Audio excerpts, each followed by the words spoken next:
today for Thank you. your meeting, and it's actually an honor. Thank you, Tammy. My name is Rokeya Akhter. I am the president of New American Women's Forum of New York, and also, as the memo said there, that I am also co-leading. I'm the co-leader of Sisterhood of Salam Shalom. I will talk about it a little bit about that also. Member of General Assembly, Queens Board President Melinda Katz. I worked very closely with Grace Meng, with Melinda Katz, and also different public officials. I also recently is a convener for the NAVA. NAVA is a New American Voter Association. Philip Neff, yes. Yes, so we are doing basically a dinner dance on May 6th. May 6th, I wanted to say April. May 6th, so I'm also the convener for that. Whoever wants to go. Where is it? It's in Richmond Hill, Richmond and Hill. I highly recommend anybody who wants to go What to is that. that? I'm going. 111th If you want to go. Yes, food is very The good. Saturday after next week. Yes. Okay. So- I'll give you the It's a thing. nice I'll pass place, that to you. sure. You know that. I will talk about a little bit about myself, my background. Then I will tell you why I am involved with all of this. I come from Bangladesh. It's like 25 years I'm in this country. And when I came here 25 years ago, I came here as a single mother with my daughter. My daughter was 7 years old, 6.5 years old that time. So I came as a single mother, knowing nothing about America. So the reason I came here, my ex-husband, basically, he left me and my daughter. My daughter was not even a year old that time. He just took off. And then I became basically a single mother, stayed with my mom. I work, and I was, that time I was in school. I was doing my bachelor's. I finished my bachelor's while I was going through the tough time. What college? I was in Dhaka University in Bangladesh. Oh. I come from Bangladesh. And I finished my master's the same period of time, and I was working. Thank God my parents took care of my daughter, so I didn't have to worry about babysitting or anything. And then one day, when my daughter started growing and goes to school, and in back home, Bangladesh is different as a single mother. It's very struggle. And everywhere you go, they talk about you. It's not what your husband did or what, it's you, it's a woman.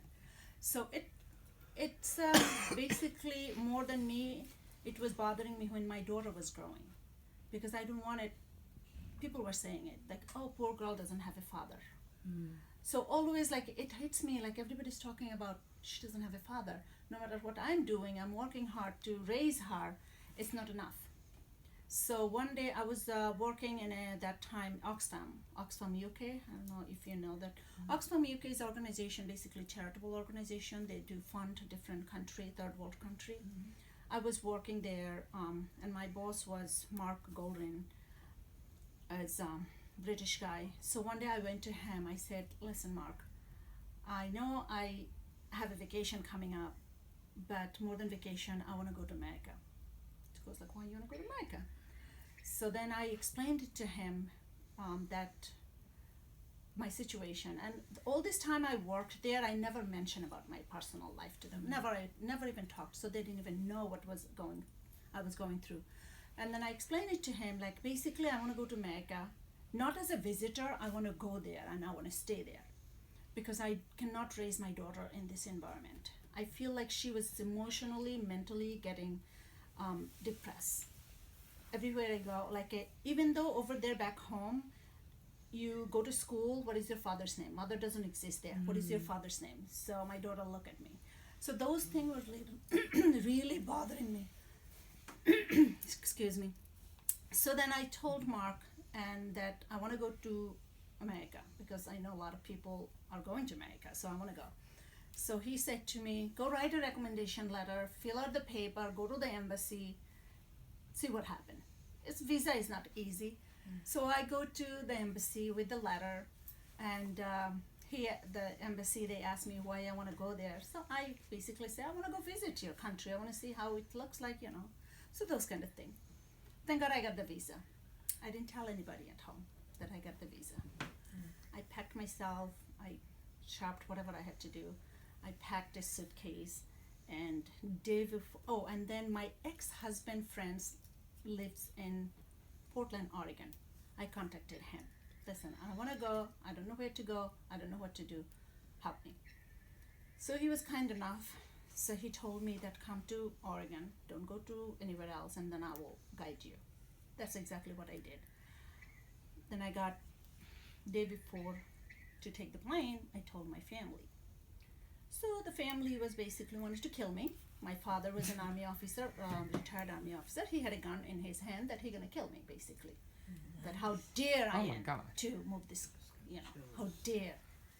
And then before that, even though nobody knowing, I went to the court, I sent the divorce paper to my husband. I was not divorced up to that point. I sent the divorce paper because I thought if I move from here to go somewhere, I want to clean everything. And then I did. I didn't tell anybody that I sent the divorce letter. So my father basically wanted to kill me. I went to my friend's house. I stayed with my friend. And then next day, basically, I went to the airport. Of course, my mom came. My father came because they realized nothing. They can stop me. Middle of the night, I still feel that feeling. Middle of the night, I took my daughter's hand and I took off. And I went to Portland, Oregon. And then I stayed with my friend for 6 weeks. So he wanted to send me to California or New York, don't know where to go, how to survive. I have nobody here besides that guy. So then he sent me like, go to New York, you will survive in New York. You're a tough cookie, you will survive. And that's exactly what I did. Even though when I came here, I sublet a room. People were talking since they know I'm from Bangladesh. Oh, this lady doesn't have a husband. I know what kind of woman is she. That stopped. So it's the women. So when I saw that thing was going on, and behind my head that as a woman, the way I was treated, not the good way, I cannot have other women to treat it like that. I want empowerment. I want to empower these women. I want to do something for these women. And also for me. It's not only for them, it's actually for me. When I do it for me, do it for them, I feel I'm doing it for me because of the satisfaction it gives me. So that's the reason I get involved with this, with all of this. And then the New American Women's Forum come. We started 2011, the New American Women's Forum. We started with group of women, group of friends get together. We started. Now we have 25 women in that organization. We do a lot of. We do like a 2 big event as a event wise. In January we do one event, and one event we do in April 15th. We just had our big event. In our area, Jamaica Hill. Right. PS we had 131. 131. You know, at the Abigail. Abigail. We had over 3,000 people. Briefly tell what went on, because I went there. Yes. Tell them about that event. Board President Melinda Katz came. Was like, wow, she comes thousands every year, of people were coming. But she comes earlier part. She doesn't see the crowd. When she came this time, she was like, wow, what is this? Even though it was in her newsletter, this weekly newsletter this time. So the thing is that this is what I am. I want to empower women. I want women to feel good, and I want to feel good with them. I want to feel like I'm doing something for the community, for I'm not only talking about Bengali community, I'm talking about in general community. And that's the reason when Borough President ran for it, when Graceman ran for it, I worked side by side with her. We did a lot of phone banking, door knocking, rallies, everything. So basically it's empowering. When Graceman ran, I feel as a woman, let's put her out there. And when Melinda Katz ran, that's the same thing with me. And my whole group came to support them. So the thing is, with my organization, New American Women's Forum, I also help another chapter of the women, not only the political, that's the domestic violence victim. In our community, in Bangladesh community, the women are not out there. They are not talking about themselves. They don't want to out there because they feel shame. They feel like if talking about it's gonna be family. It's going to be bringing the family down. It's going to bring the community down. That's the reason they don't go out there. They're tortured. They're suffered. They're home. They're killing themselves. It's an example of this morning. I park my car 169 and then I take the subway from there. So to go there, I stopped at the Shagor restaurant, it's a Bengali restaurant there. Delicious, by and I the wanted a way. cup of tea there. Really Let me good. just get a cup of tea too before I go to the train. So this young girl, she goes like, "What is your name?" So I said, "My name is Rokeya." "I know you." "How do you know me?" I'm like, "Oh, okay. I come here all the time." "No, I saw you in the newspaper." Oh. I'm like, "Thank you." Goes like, "No." And then she started talking and tear in her eyes, but she's working. And she goes like, "I know how you feel. If you go through something, that's the only time you will feel other people." So I gave my card, like, "If you want to talk to me, call me." Something is there, I don't know what it is. But the way she was talking to me, I felt something. So I gave her my card. So call me whenever, if you feel like talking or anybody wants to talk to me, give me a call. So the reason she saw that one of the newspaper run article about me, that what I do community, so I think that's the reason she read it. And she called another lady to show us that's hard, that's how I was telling him. So this is what I feel, this is the impact I bring it to the women. This is the way, if my husband said, "Rokeya, if you help one person you help, and that woman help another person, you succeed." So, and that's what beautiful. exactly what I feel. My husband saying that from the day one when I started this. Her husband now. So, yes, my husband Husband now, now. I'm sorry. Yes. Remarried. I'm remarried now. It's The like a husband now. 19 years I'm married with my husband. And my husband is a Jewish man. Yes, he is. So, he's a nice man. He's a very Yes. nice man. Very nice man. So he's very supportive. He helped me with it. You know him. Oh, Long before ago. You know him. One day I will show you a picture. You know him. So, and then I started, working with the communities in different ways. Then I got involved with this Sisterhood of Salam Shalom. Sisterhood of Salam Shalom is a group of Muslim and Jewish women.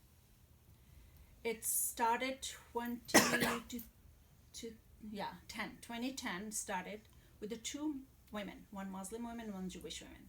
The Jewish woman her husband was a rabbi, now he's retired in New Jersey. So these two women, in their neighborhood, when they saw, even though they don't talk to each other, Muslim and Jewish women, even though they don't talk to each other, and is the Muslim community, they don't like Jewish people. Jewish community, they don't like Muslim community. My husband is Jewish. I have no problem with that, but I'm talking about general thing. So she started this organization with the two, like four friends.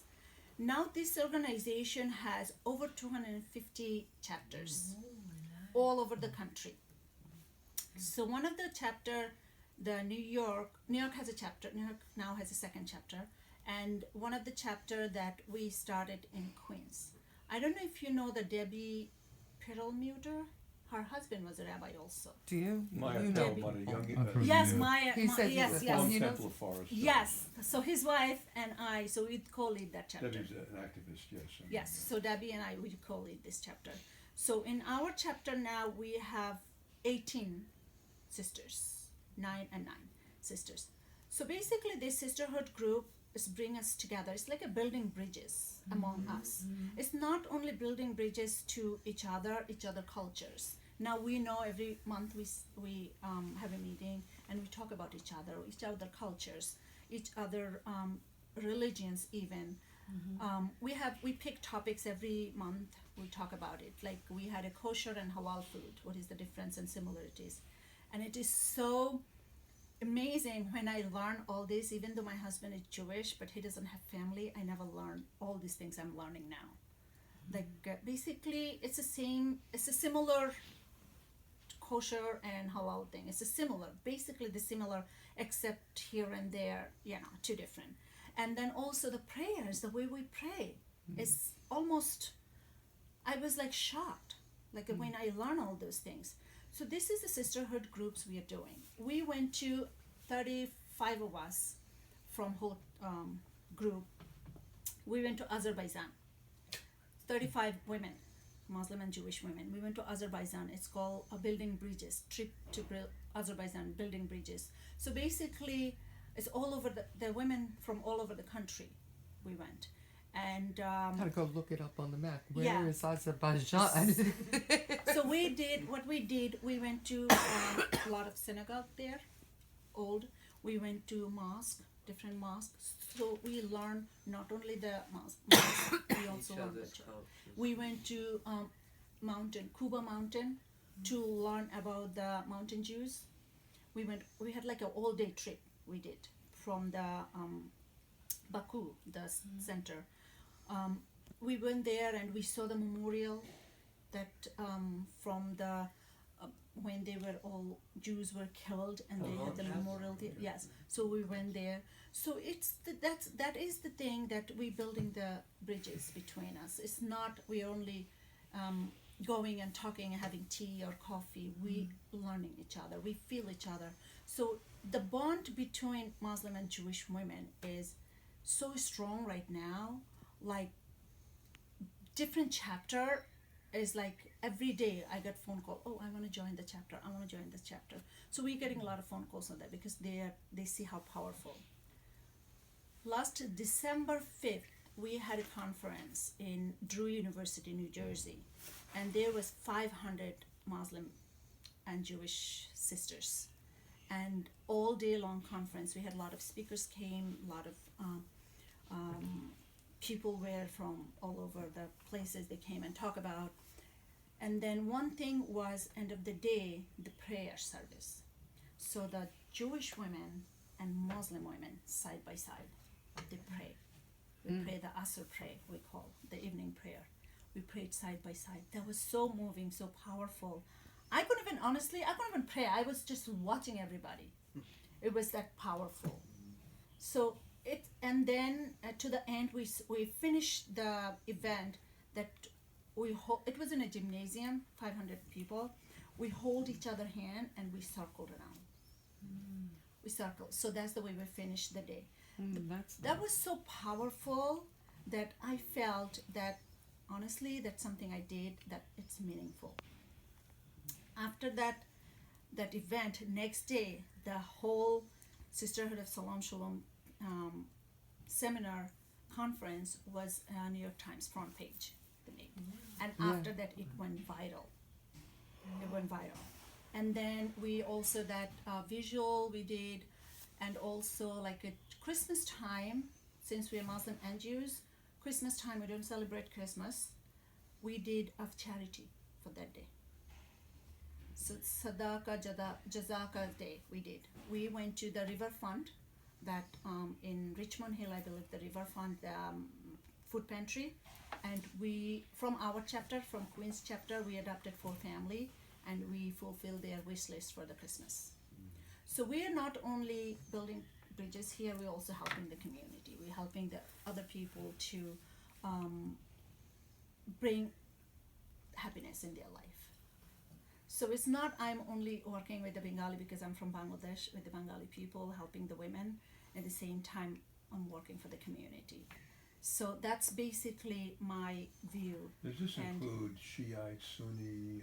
Yeah, we have both in our both chapter. in your chapter? Yeah, we have Shia, and last meeting, yesterday, Tuesday we went to one of the sister. Her name is Azra. She is Shia. We went to her house for the meeting. So we actually go sisters' houses. This way we are not sitting somewhere unknown. So we get to know the family. We get to know each other, environment. So that's what we do. On the other hand, that in the same time, I'm also working with the victim of the domestic violence. That's especially my community is so crucial right now. Like people cannot even think of it. People think from my community was like, you're in America, what do you think?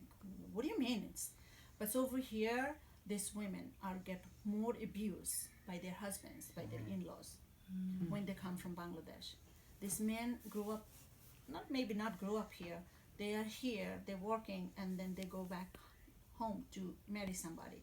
And they bring their wife, not as a wife. When they come here, they become a maid. So they're basically cooking, cleaning, educated, beautiful women. They are basically cooking, cleaning, and raising the children, and they have basically no value sometimes.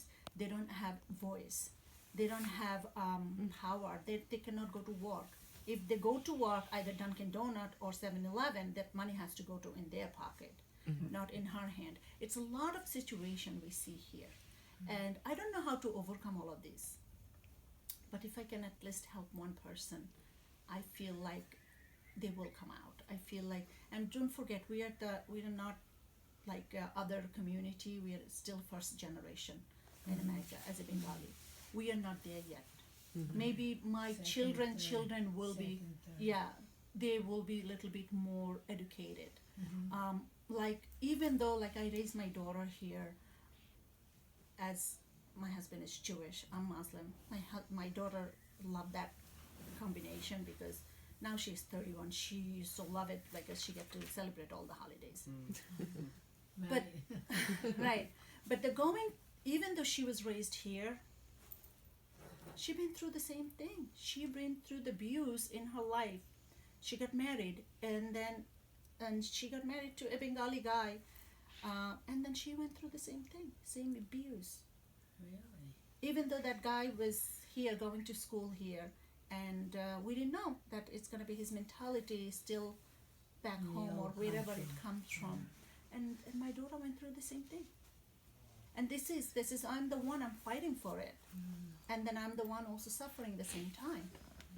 So this is what I want to. I don't know if I can put a stop to it, but I have to try. I have to try to do something for this community. I have to try to do something with this, even the young kids. My Is life, there a I know. specific organization Yes. that you've set up to work with abused Bangladeshi nationals here?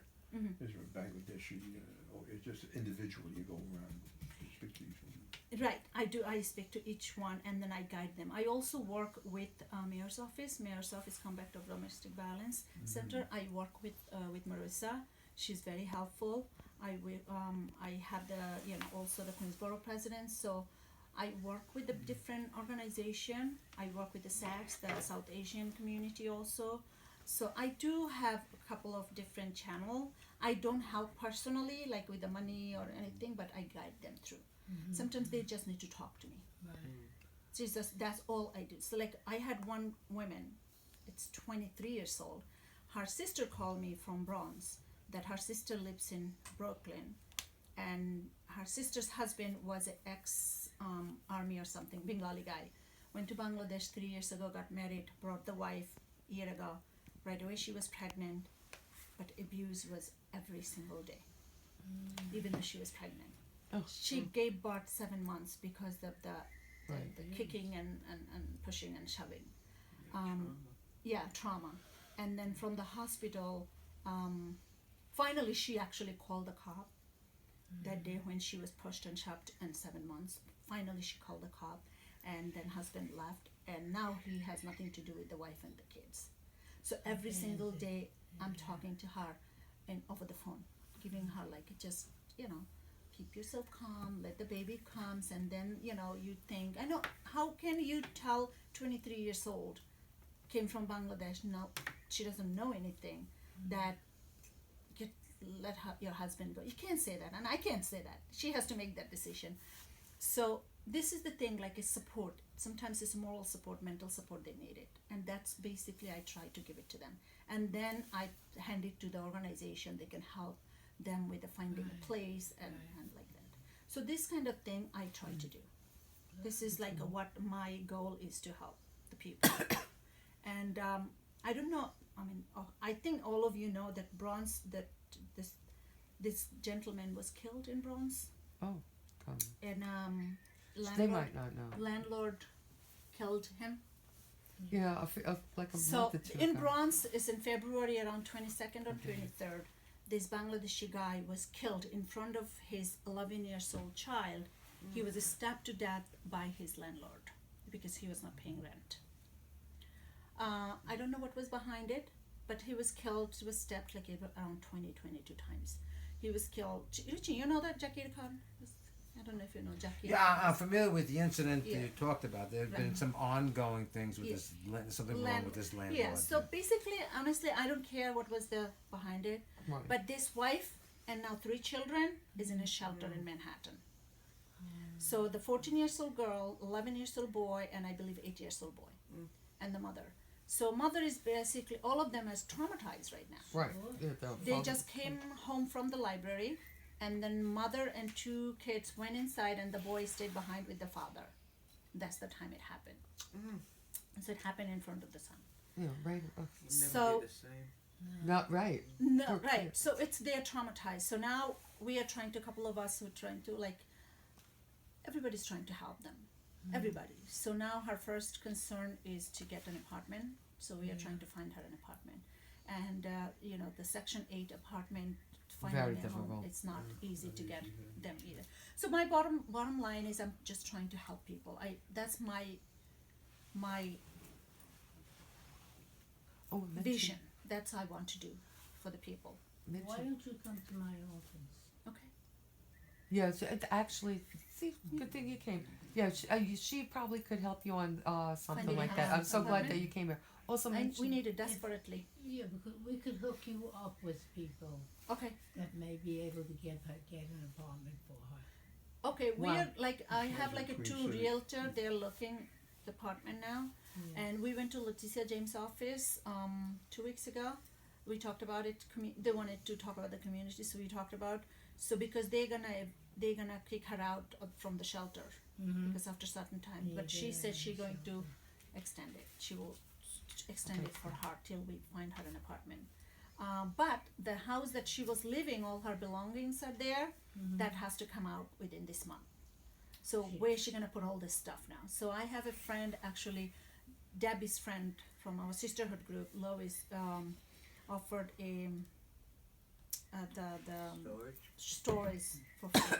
Oh, and we that's can nice. Put it up That's there. wonderful. So that's the thing. We don't want to see, even the men or women, doesn't matter. We don't want to see Yeah. anybody suffer like that. Right. We just have to help them. We just have to see how we can do something for them, especially the children, and they're traumatized, all 3 of them. Sure. So this is what my plan is. So, and I'm glad that I came here to talk about myself and my work. I'm so Mention the glad. General Wonderful. Assembly. An amazing The woman. General Assembly with Melinda Katz. Well, General Assembly also we have a different group of people from the different community, different culture, and we talk about similar way, but not like a. We talk about the people from Community Board 8 on it, right? You know, Yeah. Carolyn Baker Carolyn Brown, Brown. Harbatan Singh. yes, Yeah, a they're lot of on it. people there. Anyone So- else? Oh, those are the only 2 people. That's that it, they I were think. thinking of. So yeah, so and it's oh, actually a great organization. I like it because we meet also once a month. We talk about the community, how to Right. develop the community, how to talk about each other culture, and that's also another part that I enjoy doing it. This also. Actually, I forgot to mention to everybody that Ben over here is a brand new board member for Community Board 11 as of this month. So congratulations to that. Yes. Congratulations. Well, thank you everyone to letting my Thank you. thing out. Yes. Thank You you. are an amazing woman. Right? Wow. you. I You know, tried. I gotta say that, like Thank you. she's one of my BFFs. But I really never got the whole thing, and that was wonderful. I actually Thank you thought. so much.